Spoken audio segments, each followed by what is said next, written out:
Hello, everybody. Welcome to the Sunday service with myself and Drew. How you doing, Drew? All right. Yeah, pretty good. Pretty good. We've got technical gremlins tonight. I cannot get my virtual camera to come. What's this we? It's a royal we, mate. It's me. I've got technical gremlins tonight. I can't bring my virtual camera in, and I run out of time. So hey ho.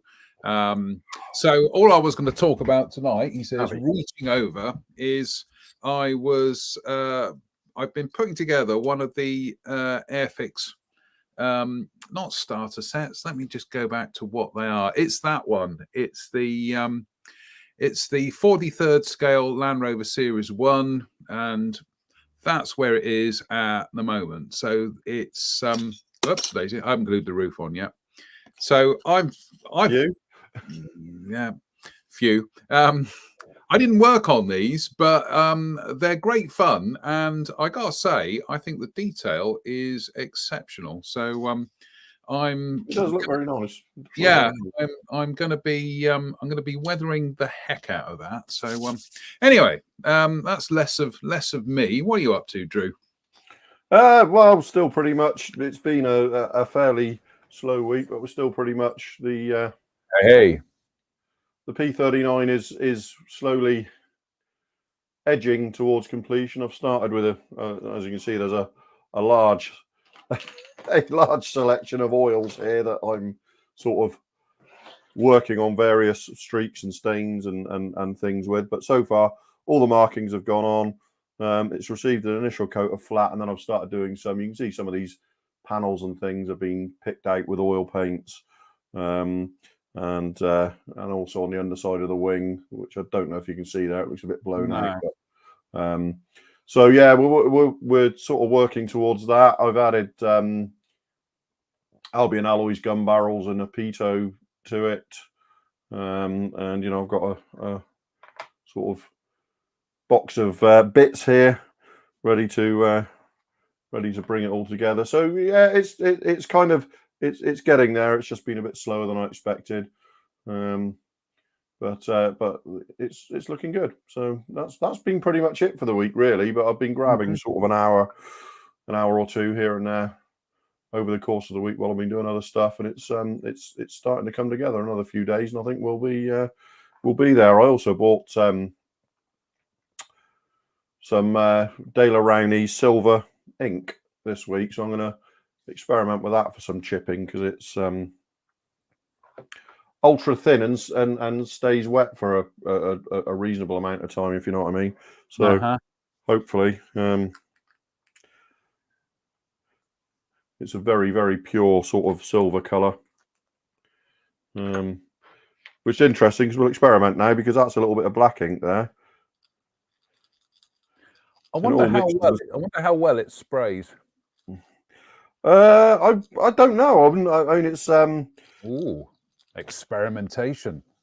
But you can see how it easily turns into sort of dark steel and gunmetal-y sort of colours here. So I don't know how well it sprays, but the one thing I have noticed with these inks is they are exceptionally permanent.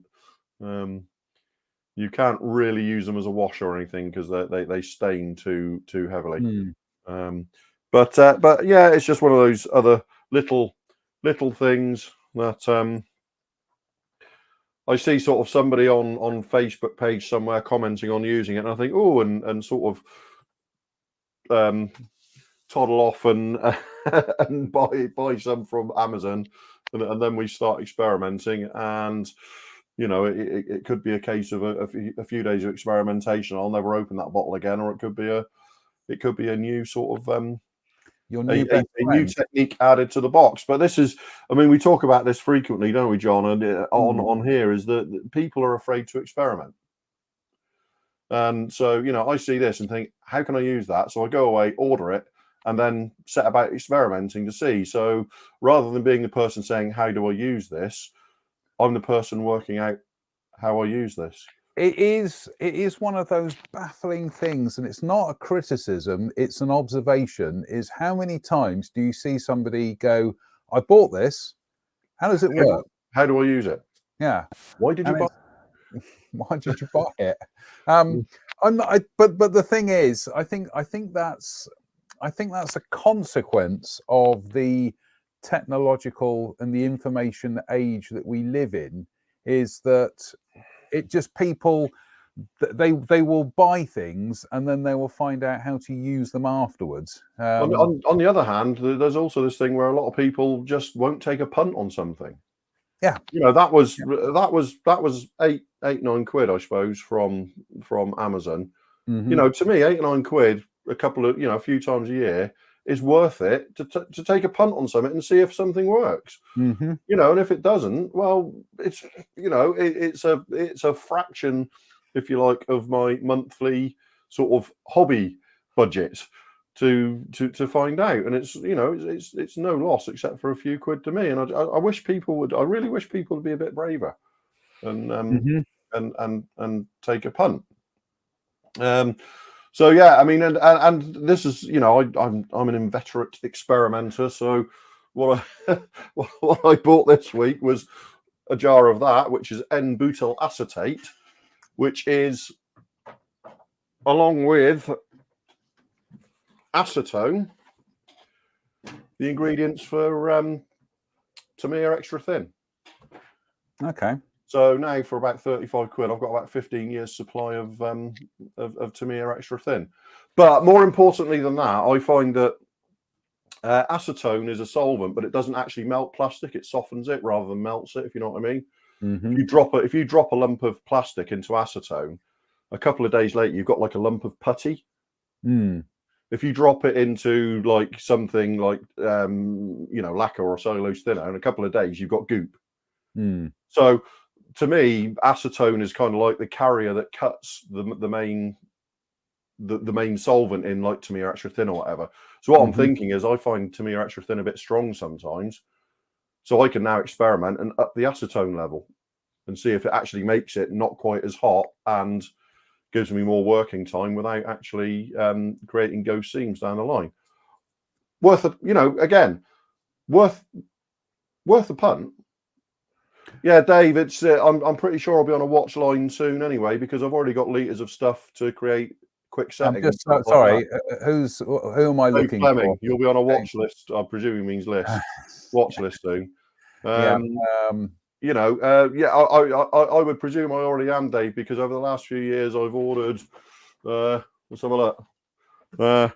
So, ethyl acetate, methyl ethyl ketone, MEK,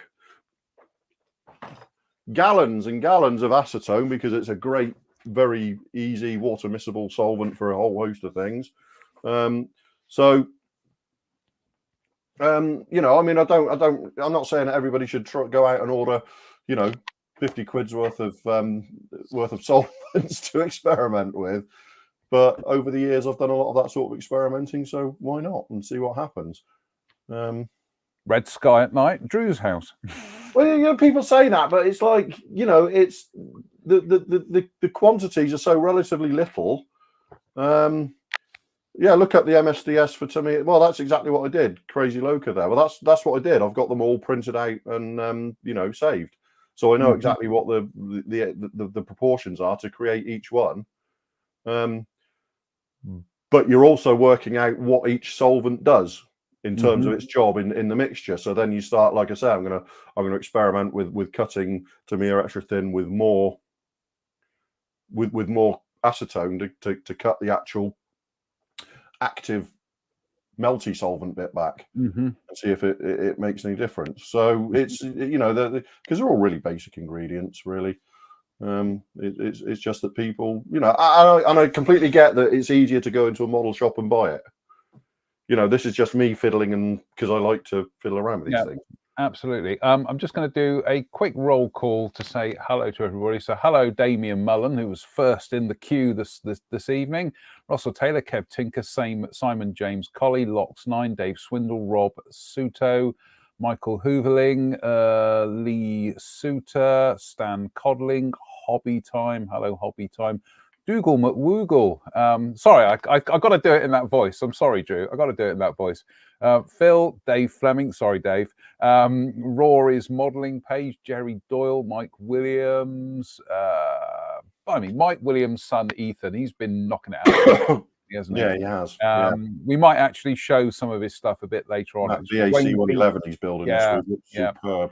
Wayne Beatty, Theron Hampton, Dave Coward, Carlos Ruiz, Sean Smith, Brian Wilton, Vincent Murphy, Adam Cooper, Greg Woodbridge, Bruce Bell, Jeff Baker, Nick Brown, Andy Brennan, John Huston, Jared Watkinson. I call him neighbour Jared. He lives just over the hill from me. But Steve Moores, Crazy Loca, scrolls down.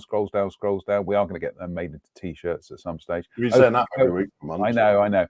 Ophir Cohen, Tony Surridge, James Tayton, Scaly Models, Jim Altegott, Craig Sargent, Jet Scale Models, scrolls down. 9 Bolts, hello 9 Bolts. Hello, everybody. Thank you for joining. Mr. Maunders in. Oh, hello, Tim. Hello, Mr. Tim. Buchholz is in. Hello, Chris. Oh, yeah, they both turned up in the same car. Yeah, Jennifer's joined this party. Hello, Jen. It's a full house tonight. Anyway, the other new thing I got this week. There you go. Oh, there you go. Oh. So it's the flogger. It's the latest boxing of this, which now means I have 4 of these clear prop floggers, and I really must get around to building one. But this is the last production variant, the Flogger K, which had various assorted small aerodynamic changes and stuff. And this is it has 4 different and all really quite attractive Ukrainian Air Force schemes from the last few years of the Ukrainians using them around the turn of the century. Beautifully boxed, really, really sturdy box. Usual sort of massive set of instructions here covering everything. Couple of sprues, and this is a sort of profy pack with all the weapons and everything included. Extensive stencils there. 3, 4 decal sheets and a big etched brass sheet. So yeah, I'm not going to open it up because it's I'm not going to open the bags because we did that months ago when the originals were released. So yeah, I must get the drooped exhaust and stuff for it. So yeah, that's the only new kit this week. I still the Ferry Delta 2 hasn't made it to these shores yet. No, I'm in the market for one of them. I know. I know quite a lot of people have started receiving theirs, even in the States, direct from Ukraine. So it's definitely out there. Yep. No, I'm definitely in the market for one of them. So, shall we blunder on to the news this week? Some news items. We've got a couple tonight. But, and this is part of a broader discussion, is we have apparently a 35th scale B-17G Flying Fortress coming as a joint project by Asker Studios and Border Model. Now, Asker and Border have worked together in the past. The 35th scale Heinkel 111 was one of Asker's projects, and oh my goodness me, doesn't that look gorgeous? And they also did the Nakajima Kate as well, which was another one that had It had some stressed skin effects on it, so it was quite not progressive. What's the word I'm looking for? It was quite adventurous, I think, is what I'm trying to say. But a 1/35th scale B17. Now, we've only recently had the Hong Kong models kits in 32nd scale. There will be that usual schism of modelers asking, why is it 35th, why isn't it 32nd scale, you know, etc., etc. Drew, I'm going to lob this one out there. Are the days of 32nd scale starting to become numbered? No, I don't think so. I think there's enough of a groundswell of 32nd that I really wouldn't see it disappearing even in the medium term. I think 35th scale works for me as a helicopter scale. Border really stand out on their own as the only people really doing fixed wing in 35th scale. However, you have to, the argument must be that they are ploughing ahead with it as a scale. So it must be, it must be paying for them to do so, or they wouldn't keep doing it. So that they are definitely trying to establish a niche, and I don't know if they're hoping that others will latch onto it. But bottom line is that they're doing what they want to do, and your option is to buy it or not buy it. It's it's that simple. You've got the Hong Kong models have done a range of 32nd scale B17s. I think I'm right in saying this is the largest kit border model have done on their own so far. So it must be paying for them. So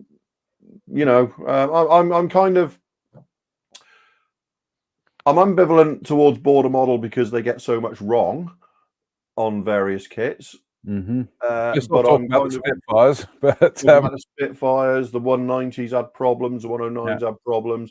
So I'm always kind of a little bit wary of them to see what they actually produce. Deliver, yeah. Because it always looks fun, CAD renderings always look great, don't they? They always look fantastic.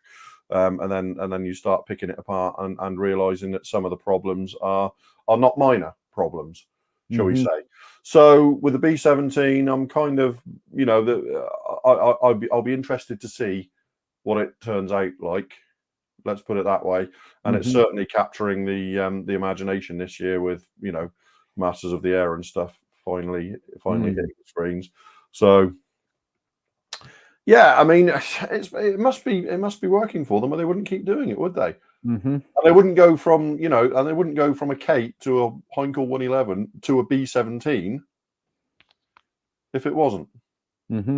So I'm going to say something controversial here. Is I actually think 35th scale as a large aircraft scale, I think it has more going for it than 32nd scale. There, I said it. The room's gone quiet now.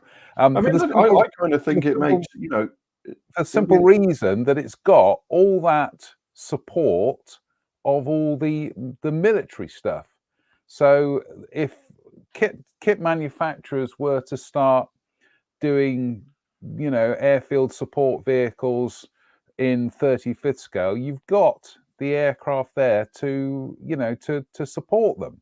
And then you could flip that argument around and say, well, Airfix 32nd scale armour never took off, but it's the ideal scale to match all the 32nd scale aeroplanes. The argument works both ways, doesn't it? Well, it's funny you mention that, because if we go back in time, this is where I wish StreamYard would give us the wibbly wobbly effect. But if you go back in time, there we go. There you go, done for you. Absolutely. Industrial light and magic at work here. It was. It was.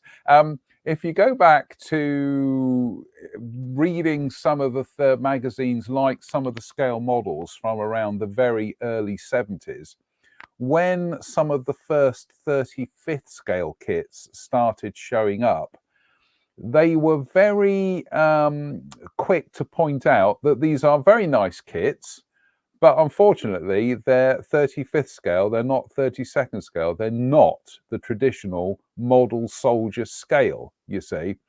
And but the likes of Tamiya and then Italeri ran with it.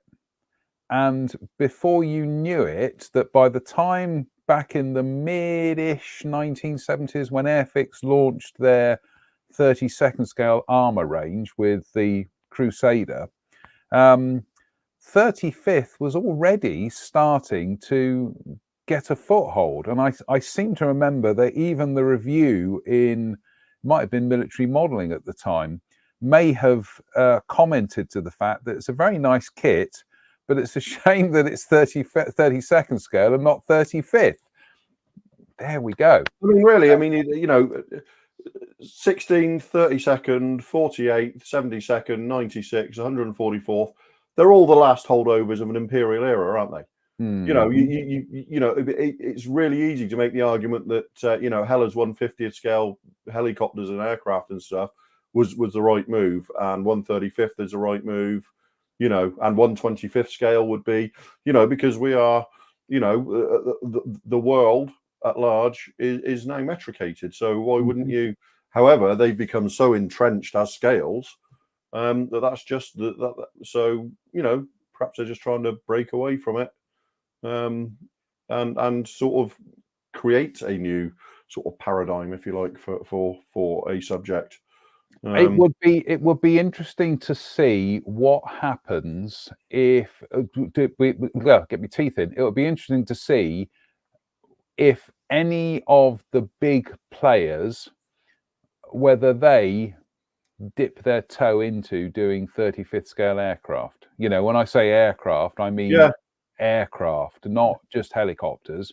I'm talking about, you know, but in terms of percentages and stuff, you know, what, you know, 25th, 35th, 50th, 75th, 100th, 150th. They're all inherently more sensible as scales. They do, you know, because they're so much easier to work out and work with. But you know, the existing imperial scaling is so entrenched. You know, Dave says that 35th is a funny scale; it doesn't have any natural standards. But I think that's just you know, 35th scale was the nearest metricated 32nd, if you like. It would have been 30 or 35th.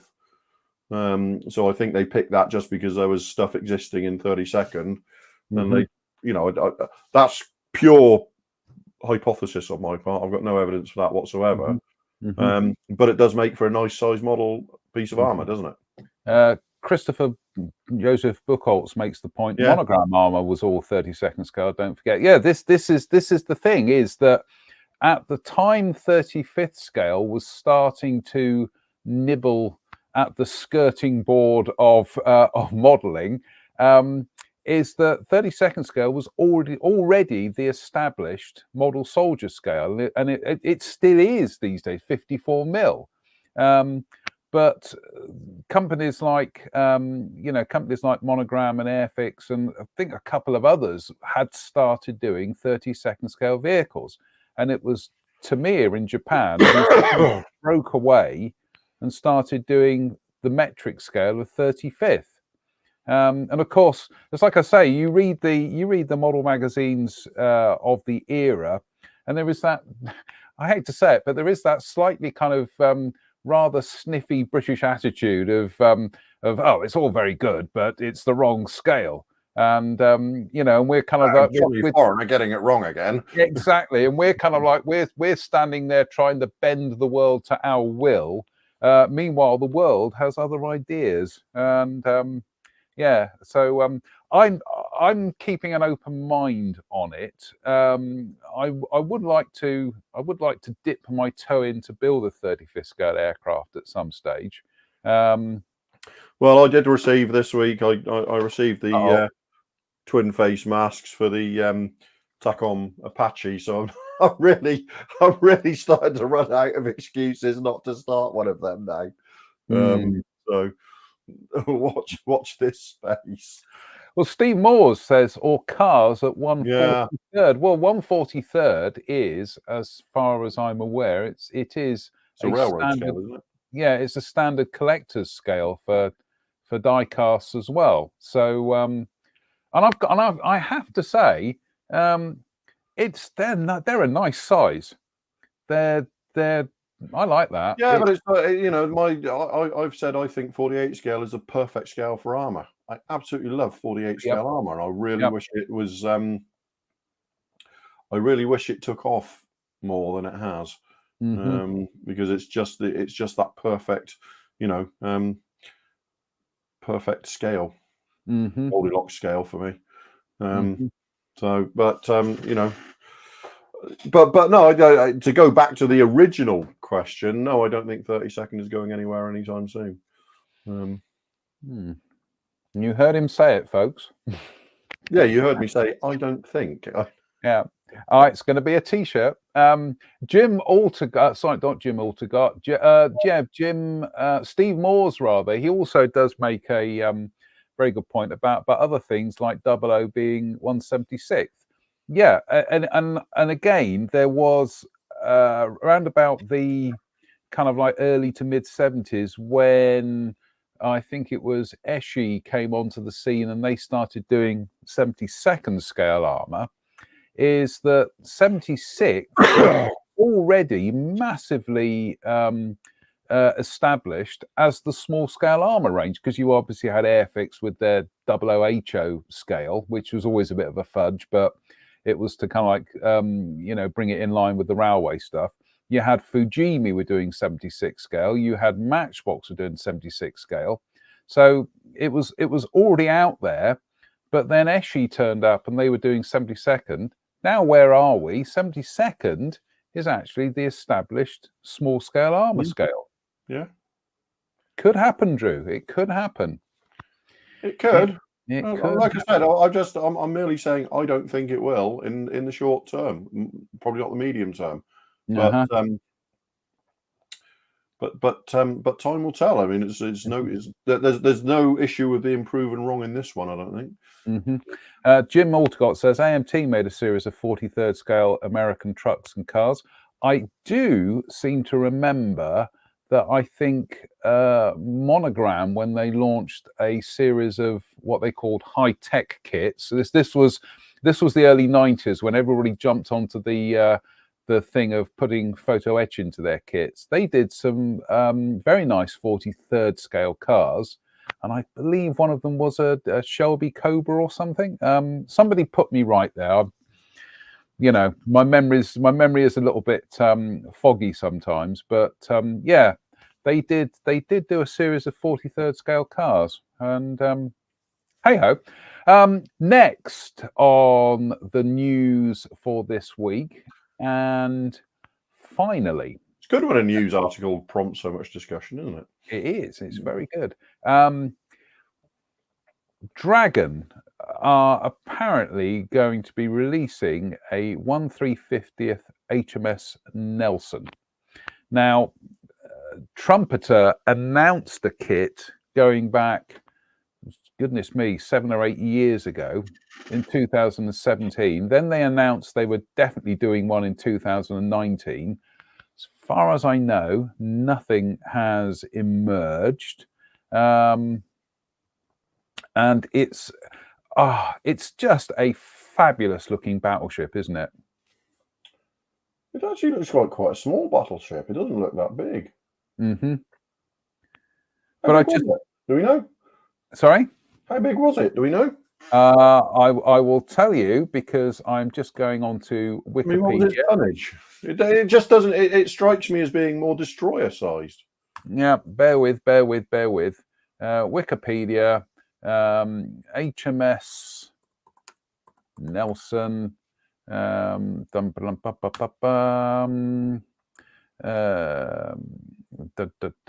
the one. Right, I will tell you her tonnage was 33,300 long tons standard. Okay. And 37,780 full load. Yeah, pretty sizable then. Pretty sizable. 709 feet and 10 inches in length. Yeah, okay, it's a big ship. Yeah, it's a big ship. I just think with the way that they kind of laid it out with all the guns at the front and then the superstructure at the back, whatever, it just looks fast, doesn't it? I just think it has this fabulous kind of balance to it. It looks a bit like a racing car, doesn't it? It's with all the knobbly bits at the back and a sleek front. See, somebody says the guns are 16-inch guns. Mm-hmm. Are they 16-inch guns on that? Wow. Hang about. I'll tell you. I'm on Wikipedia at the moment, and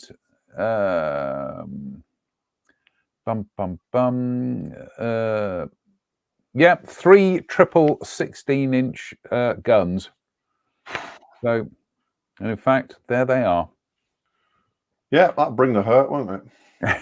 We'll bring that. That'll clear a field for potatoes. That will. But yeah, clear your sinuses. That will clear your sinuses. But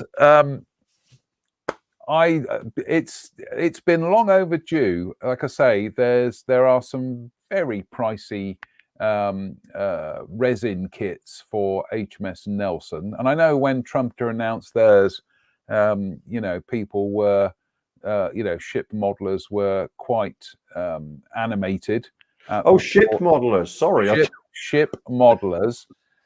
Oh, God, honest to goodness me, can't take you anywhere. Ship modelers were quite animated at the prospect of this kit being produced, but it looks like Trumpeter's procrastination is Dragon's gain. So if there was something that would steer me to, that's a nautical pun there, but if there was something that steered me to building a warship in 1/350th, it would be Nelson. I just think it's a very attractive looking ship, I have to say. It is absolutely very attractive glorious ship. But we can add that to my list of good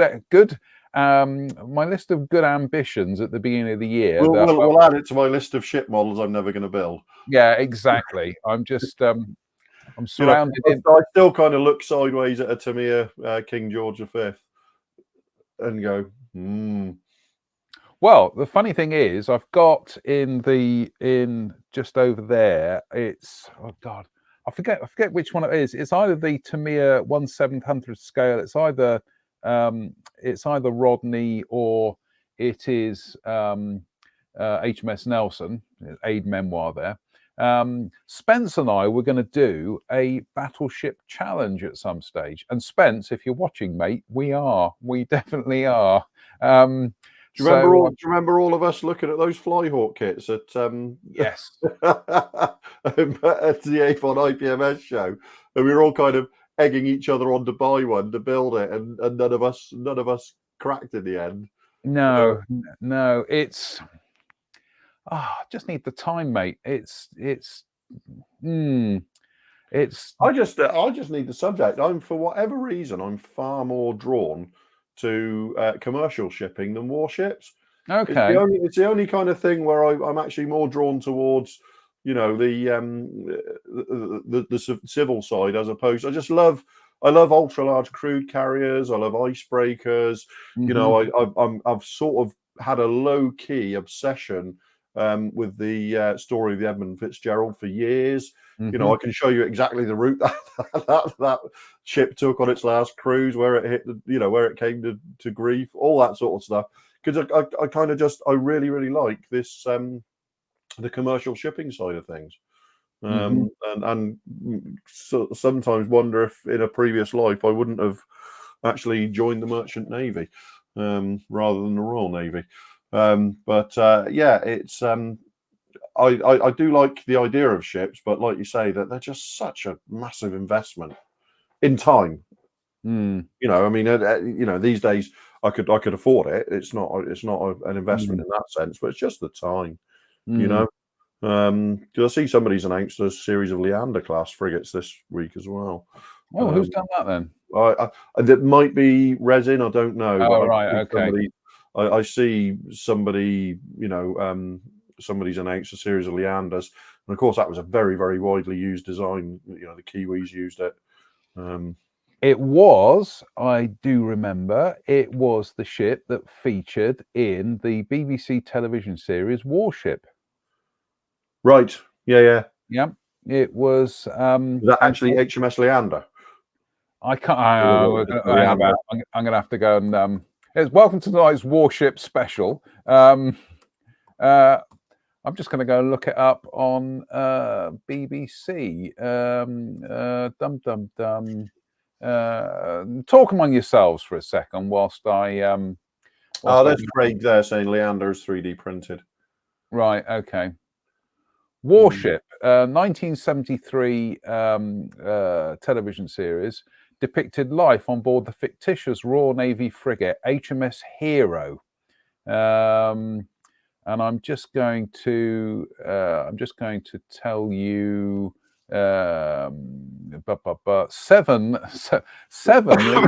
seven Leander class frigates played the role of HMS Hero, and for continuity, all were repainted with the pennant number F42 of HMS Phoebe, the main warship used for filming. There we go. Because I do remember at one stage, I think that Airfix might have actually renumbered their kit, or they put a flash on the box back in the 70s to flag up the link to the television series. Also, here's a bit of trivia for you folks. Commander Alan Douglas Glenn in Series 3 was played by the actor Brian Marshall. Now, you might remember Brian Marshall also played the captain of the Royal Navy submarine in The Spy Who Loved Me. Typecasting there for you.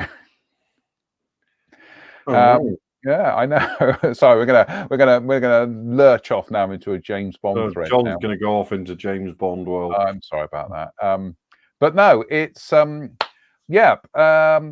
if, like I say, if there's something that's gonna get me building, it would be that. So yeah, suddenly we've got everybody's now joining in with Warship and HMS Hero and oh goodness me.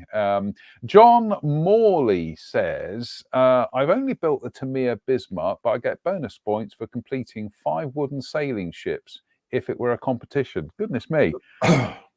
That is an effort. That is. Theron Hampton up there saying, has anybody ever made a kit of the Edmund Fitzgerald?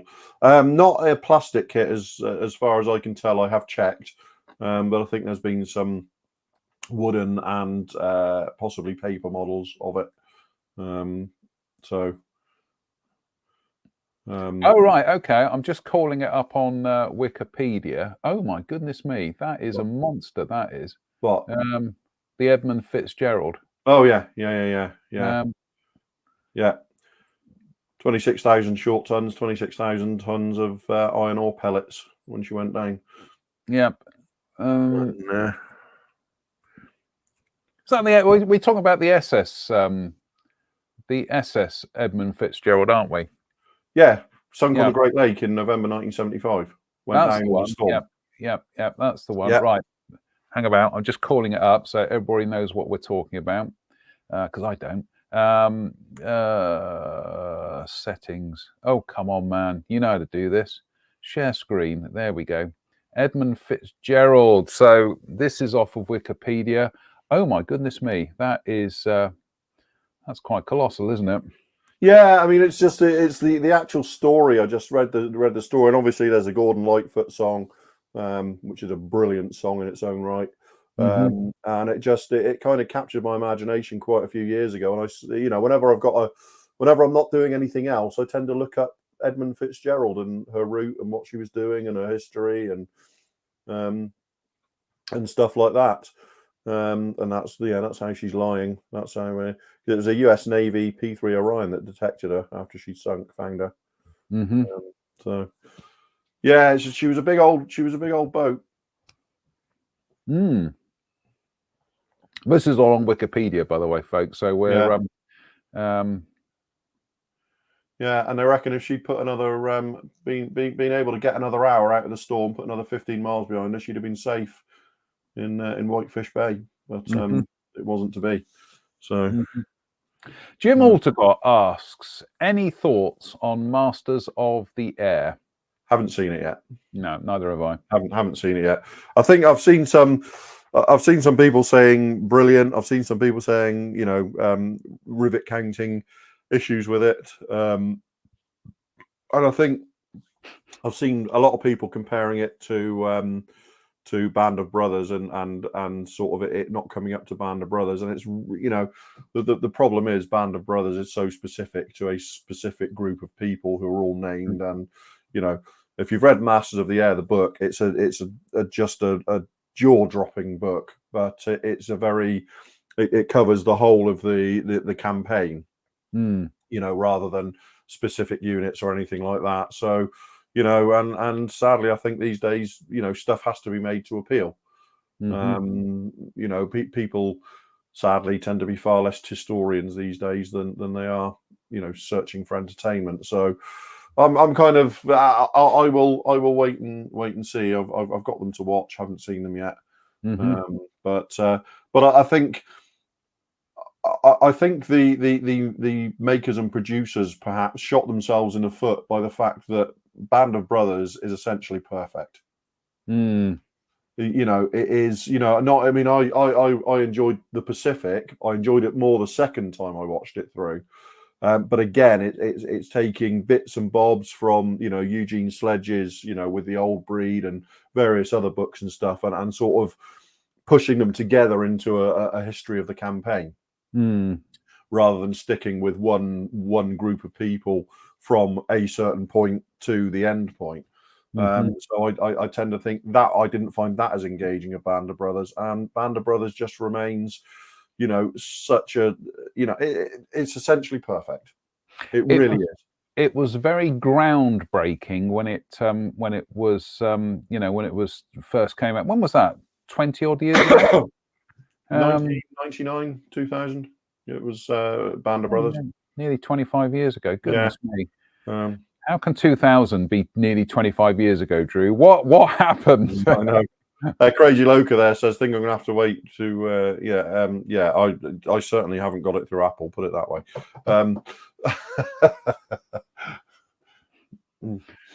What's wrong with Apple? Oh, well, nothing, you know. Nothing. No, I had, I had Apple TV for a month because I was watching Monarch, Legacy of Monsters. And then as soon as that finished, that was it. It was like, bye-bye, Apple. So anyway, Christopher Joseph Buchholz says, my 9-year-old daughter wound up with a trumpeter 1/350th USS Indianapolis in the club gift exchange. Then announced to the club that I'd be building it for her. By April, no. Yes. Yeah, give it a go, Chris. I'd like to, Chris, if your daughter expected you to build something like that for her by April, I have to ask, has your daughter met you? Yeah. I mean, John Connolly, this is a very good question, this, Drew. John Connolly says, hi, do you guys miss the old days of vac form kits now that we have those subjects as injection molded resin and have vac form canopies gone? No, I have to say, I mean, I built vac forms like vac forms. I've still got vac forms in the attic, in the stash. But I find that with stuff being replaced now with you know, really, you know, the limited run scene has got so good now, you know, so high quality. I do not think, no, I don't think I miss it on balance. Do you not miss that kind of that character building experience of having the ends of your fingers disappear through on wet and dry paper? You not miss that, Drew? I can remember the pain of over sanding a rare plane Spiteful fuselage when I was 12 years old, my first vac form at age 12. And yes, I then managed to take off the tips of all of those fingers sanding it, and it was deeply unpleasant for a fair few days, I have to say. You know, it was like having very specific gravel rash just on the very tips of your fingers for a few days. It was no fun. But no, I mean, I think it's a technology thing, isn't it? I mean, at the time when vac forms were in the ascendancy, that was the technology that was available. Yep. And over the years, from sort of the late 80s, early 90s, it became, resin, and the limited runs started coming through. And then, gradually limited runners got better and better and better. And then the limited run people, some of them sort of made the leap into, being mainstream, Edward, Armour. I'm just going to say, Edward, it's Edward, arguably one of the biggest model companies on the planet now. Yeah, we tend to think of Edward, we rightly think of Edward now as being fully mainstream, but actually their early injection molded kits were good, but they're, it's chalk and cheese. They were limited run. They were, I mean, even if you look at something, I can remember being, tremendously excited about the Aerocobras being released 20 years ago. But you look at them now and they look what they are. They are, they're nice, but they're limited run. They've got really, really thick trailing edges to the flying surfaces, all this kind of stuff. And that was kind of like that bit where they were making the leap. From limits, you'd had previous to that, you'd had the genuine limited run stuff like their original Tempest kit, stuff like that. And the Mirage 3 was the same. Even Eduardo said, look, the Mirage 3, once that's gone, it's gone. We can't, we don't have the CAD data for that. It was done using traditional techniques. So they'd have to do that from the start again.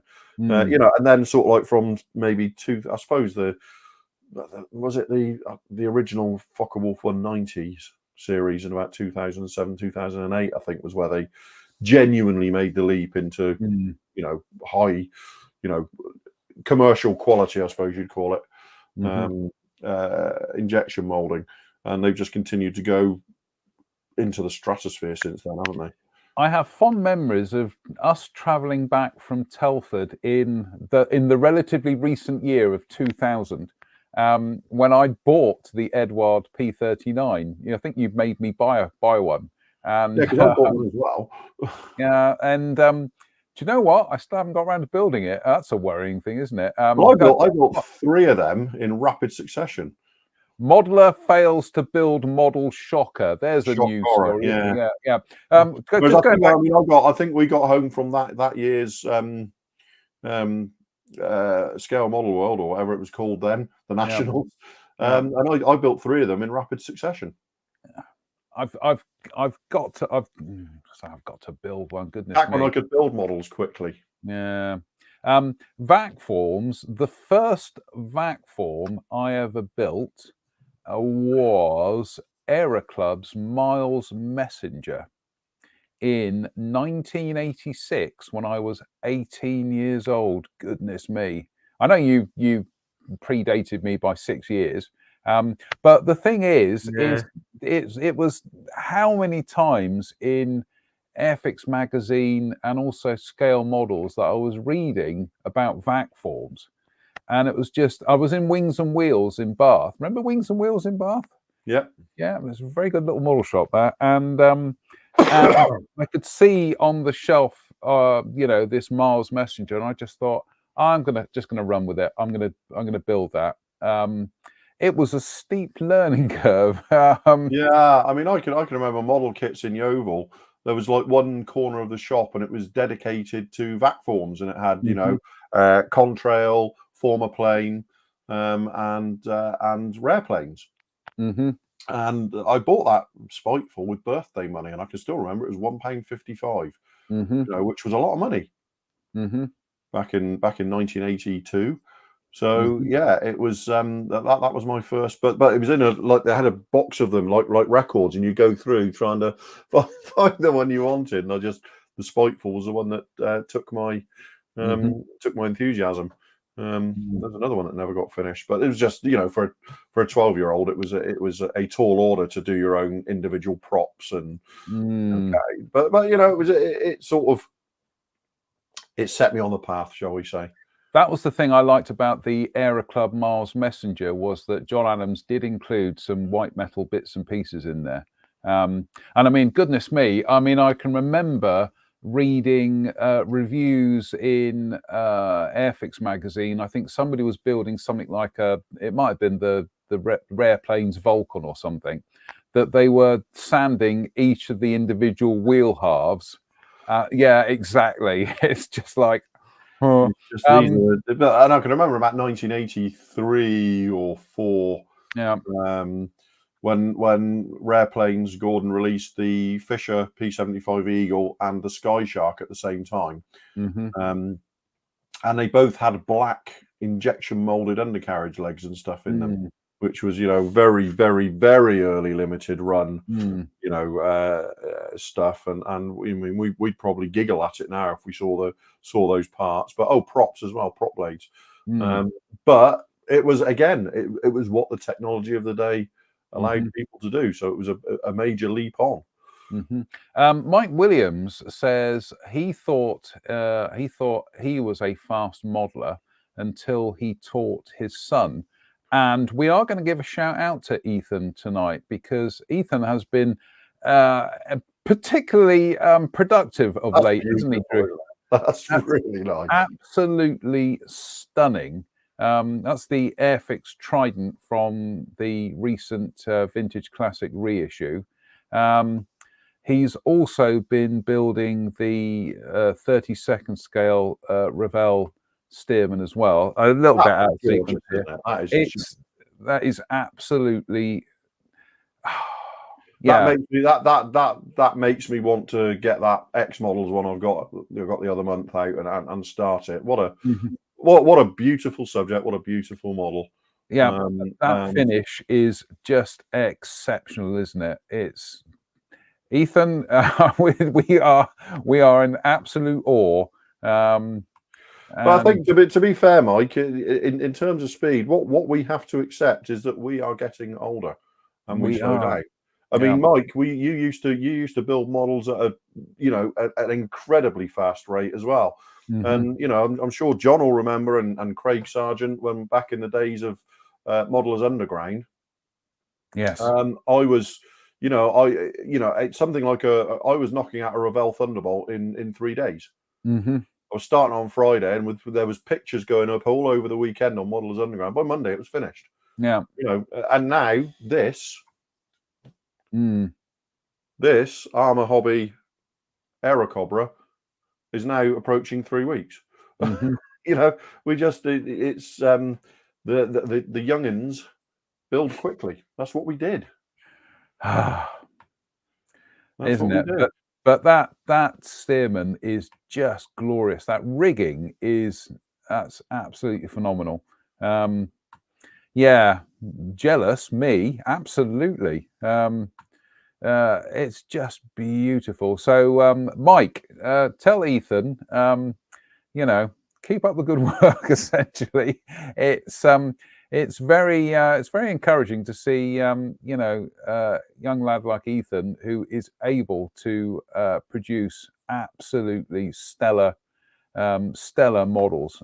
Obviously he's got a good dad who's teaching him everything, which is you know, which is what Mike will probably want us to say, but there we go. But no, honestly, it's sometimes I see the work of other people, and then I look at my own kind of like clumsy meanderings here, and I just think, oh my goodness me, you know, when was the last time I built something that I was actually really happy with? And yeah, it's a consequence of getting old, Drew. Honestly, it's you know, and I've kind of slowly coming to make my peace with that. You know, I'm not as, you know, I start out every model thinking, yeah, this will be done in a week, and then a week later I still haven't joined the fuselage halves or something. You know, it's just age. Sadly, it is. Yeah.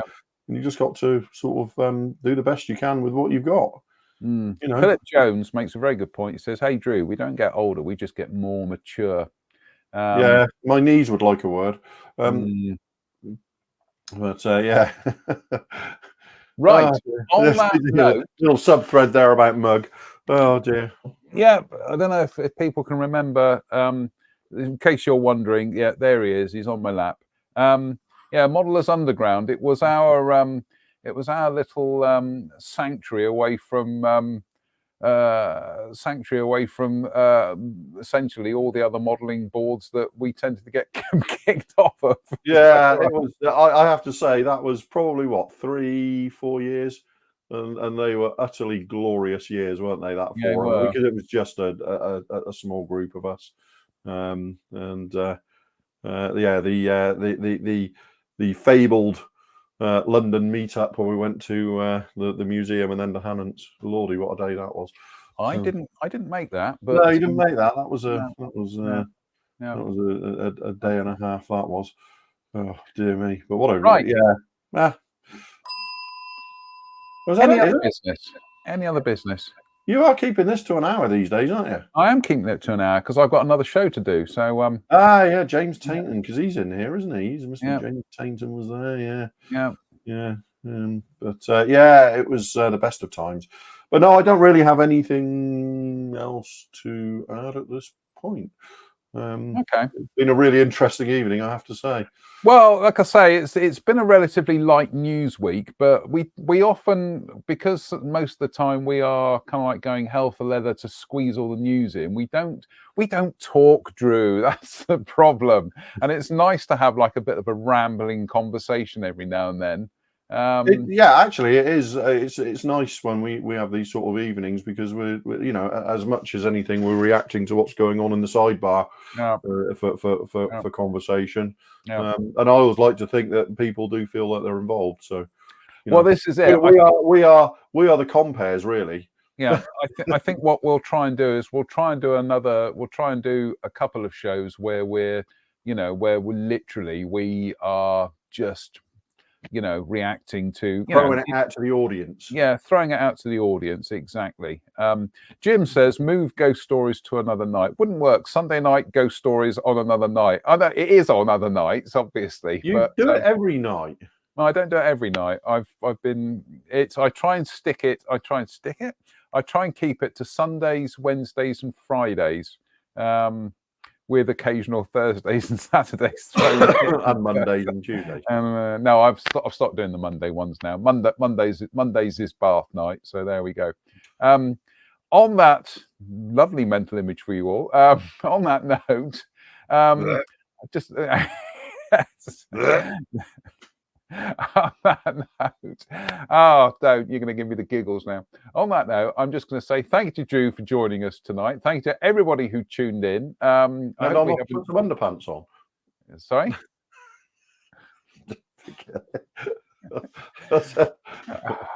You're just trying to throw me at the moment. On that note, I'm just going to say thank you to everybody who's tuned in tonight.